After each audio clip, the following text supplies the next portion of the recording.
Hello friends, क्या आपने कभी 12 जीरो ट्रांसफार्मर को पैरेलल करके कनेक्शन किए हो? पैरेलल करके कनेक्शन में आपको क्या मिलेगा? पैरेलल में आपको ज्यादा एम्पियर मिलेगा, वोल्टेज सेम रहेगा, एम्पियर आपको डबल हो जाएगा, दोनों का एम्पियर एक साथ आपको मिल जाएगा। लेकिन इसमें अगर एक गलती की है, दोनों ट्रांसफार्मर एकदम खराब हो जाएगा। आप जो भी चीज पर लगाएंगे वो भी नहीं चलेगा और आपका ये दो ही ट्रांसफार्मर एक साथ खराब हो जाएगा।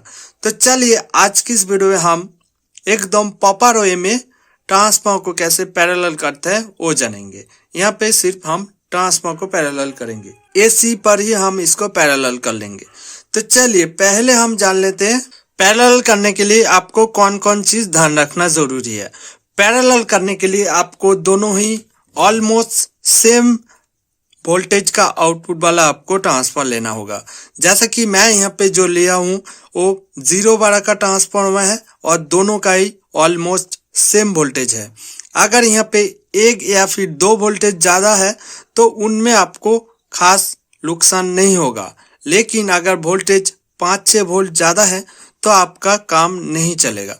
यहाँ पे आप जरूर ध्यान रखिएगा, एसी वोल्टेज का आप जरूर ध्यान रखिएगा। एसी वोल्टेज सेम होना चाहिए आउटपुट के तरफ, मतलब ए ब्लैक वाला वायर हमारा आउटपुट है और रेड वाला हमारा इनपुट है।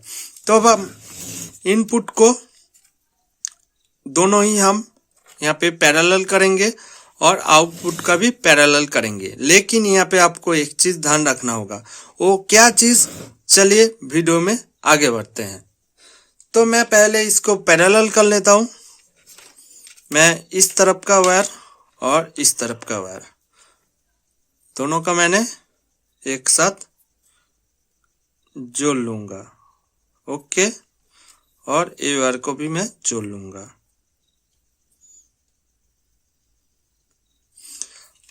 और इस काम को करने के लिए आपको एक 15 वाट का एक जीरो लैम्प चाहिए। यहाँ पे आप इसके मदद से हम इसको सीरीज करेंगे। सीरीज करने से आपको पता चल जाएगा कि यहाँ पे गलत हुआ तो ये जो बल्ब है फुल ग्लो होके जल जाएगा, अगर सही हुआ तो ये थोड़ा सा कम जलेगा। अगर आप यहाँ पे 100 वाट का बल्ब लेंगे तब भी चलेगा, कोई दिक्कत नहीं है। तो हम उसको भी टेस्ट करके आप लोगों को दिखाएंगे। तो सीरीज करना कैसे है,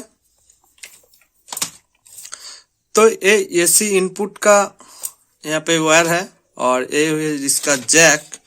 तो हम एक वायर इस लैम्प के होल्डर के साथ और होल्डर से जो आ रहा है वो हम इस ट्रांसफार्मर का एक पॉइंट के साथ और दूसरा पॉइंट हम इस एसी वायर के साथ। कुछ इस तरीके से कनेक्शन होगा। यहाँ पे पैरेलल मैंने पहले कर दिया और यहाँ पे सीरीज मैंने किया है। तो हम जब इसको ऑन करेंगे तो क्या होता है वो देख लेते हैं। तो मैं जब इसको ऑन करता हूँ यहाँ पे लैम्प थोड़ा सा ग्लो होके जलेगा। तो चलिए मैं अभी इसको पैरेलल कर लेता हूँ। मैं किसी भी वायर को पैरेलल कर लेता हूँ। तो इससे हमारा अगर खराब हुआ तो ये लैम्प जलने लगेगा, अगर मतलब गलत हुआ तो जलने लगेगा, अगर ये सही रहा तो ऐसे ही जैसा ग्लो होके जल रहा था ऐसे ही जलेगा। अगर यहाँ पे 100 वाट का बल्ब देता तो ये नहीं जलता लोड पर। तो यहाँ पे ये फुल ग्लो होके जल रहा है, इसका मतलब मैं यहाँ पे वायर जुड़ने में गलती कर दी। तो मैं इसको सिंपली उलट पुलट कर दूंगा। जो भी वायर मैंने लगाया था एक दूसरे को साथ मैं चेंज कर दूंगा। तो इससे हमारा एक कनेक्शन सही बैठ जाएगा। तो बाद में हम इसको आप लोगों को एक 4440 एम्पलीफायर बोर्ड पर लगा के दिखाएंगे। देखिए यहाँ पे सही लग रहा है। अभी अगर हम इसको शॉर्ट करेंगे तो ये जलने लगेगा, देखिए। तो चलिए अभी हम इसको लगाते हैं एक एम्पलीफायर बोर्ड पर। तो चलिए अभी हम इस एम्पलीफायर 4440 एम्पलीफायर बोर्ड पर हम इसका कनेक्शन करेंगे। तो मेरा कनेक्शन कॉन्फर्म हो चुका है। तो मैं चाहता हूँ कि हम इसको डायरेक्ट अभी कर दें, क्योंकि मैंने इसका कनेक्शन ढूंढ लिया है। तो हम इसको डायरेक्ट अभी कर देते हैं, कोई प्रॉब्लम नहीं है। तो हम इसको करते हैं साइड पर। तो अभी हमारा जो पैरेलल मैंने चुना था वो हम इसको अभी यहाँ पे जो डीसी है वहाँ पे लगा देंगे। तो इस तरीके से हम 44 वोल्ट पर भी आप डबल ट्रांसफर लगा सकते हो। ये बात अलग है कि आपका डबल ट्रांसफर लगाने से कोई इम्प्रूवमेंट आए या ना आए, लेकिन वोल्टेज आपको एकदम स्टेबल मिलेगा। ओके, कनेक्शन हो गया है।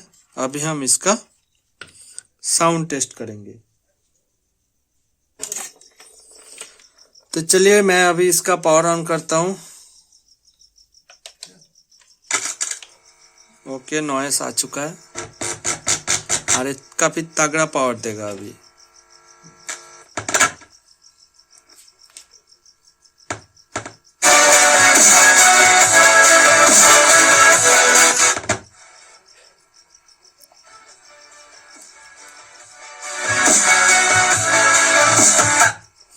क्योंकि मेरे इस पे हीट सिंक नहीं है तो मैं ज़्यादा देर तक नहीं चलाऊंगा।